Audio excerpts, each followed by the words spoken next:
The accusations of complacency and misjudgment are spread across 4 pages. The headline, a damning assessment of government failure to prepare. The quotes allege 5 weeks of missed opportunities and political inertia. The British government's National Crisis Committee is called by the acronym COBRA. Prime Minister Boris Johnson's failure to attend any of the first 5 coronavirus COBRA meetings is singled out for particular criticism. Government ministers reject the Sunday Times allegations. The idea that the Prime Minister skipped meetings that were vital to our response to the coronavirus, I think is grotesque. The truth is that there are meetings across government, some which are chaired by the Health Secretary, some which are chaired by other ministers, but the Prime Minister took all the major decisions.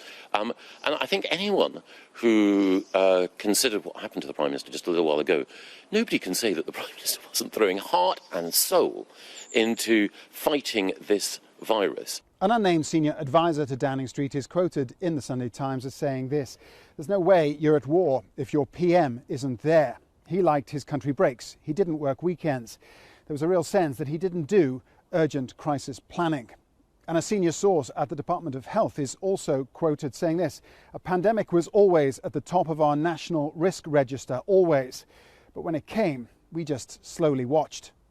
The Prime Minister, from the moment that it became clear that there were challenges in terms of coronavirus developing in China, has absolutely been leading our nation's effort to combat the coronavirus, making sure that resources and money is not an issue or a concern for any department, especially the health service, in terms of dealing with this.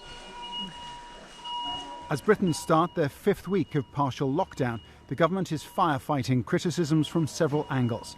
Concerns are growing that frontline medical staff are running desperately low on supplies of protective masks and surgical gowns.